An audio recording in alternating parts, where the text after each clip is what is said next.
les avocats du mouvement se sont eux-mêmes libérés des organismes de sécurité sociale, RSI, URSSAF et CNBF? La réponse est non, pour une raison simple.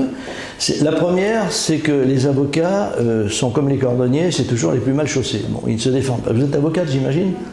Donc, cher maître, votre corporation, que je respecte beaucoup et que j'aime, parce que ma fille est avocate aussi, donc je n'ai aucune raison de ne pas aimer ma fille, ni le métier qu'elle exerce. Mais les avocats ont un double problème. Le premier problème, c'est effectivement que plaidant et défendant beaucoup les autres, ils ne s'occupent pas tellement d'eux-mêmes, premièrement. Et deuxièmement, ils ont une clause qui pourrait faire sauter très facilement, qui est l'obligation de cotiser à la CNBF. C'est le CNBF ou c'est la CNBF, oui.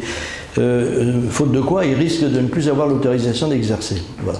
Et ça, c'est une clause que n'importe quel avocat pourrait faire sauter facilement, surtout avec les dispositions communautaires actuelles. Et je n'ai jamais réussi à trouver un avocat, pourtant on en a d'éminents parmi ceux qui nous défendent, et notamment les professeurs de droit qui sont souvent aussi avocats, je n'en ai jamais trouvé un qui accepte de plaider contre sa caisse, soit parce qu'il n'a pas le temps, soit parce qu'il n'a pas envie de le faire, soit parce qu'il ne juge pas ça utile. Bref, les avocats, enfin nos avocats, aucun d'entre eux ne s'est libéré.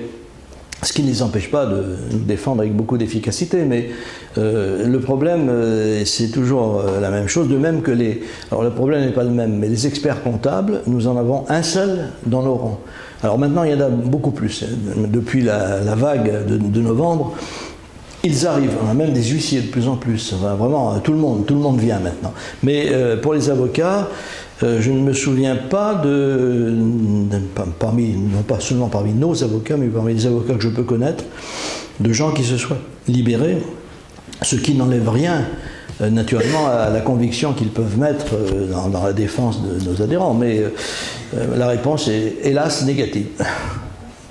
D'autres... Avez-vous été vous-même ou vous l'êtes? Pardon? Vous-même? Si je me suis libéré? Pourquoi croyez-vous que j'ai eu plus de 70 procès, à votre avis? C'est quand même pas parce que j'avais violé des petites filles. C'est justement le 1er juillet 1994, j'ai quitté à la fois l'assurance maladie et l'assurance retraite. Et les procès se sont enchaînés pendant des décennies.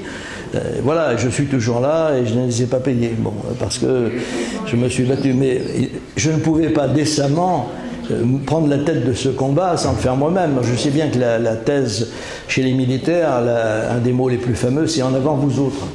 Moi, je ne pouvais pas le dire parce que, même si j'ai été militaire, mais je ne pouvais pas ne pas donner l'exemple, donc j'ai été le premier à le faire. Effectivement, en France, j'ai été le premier à le faire. Voilà.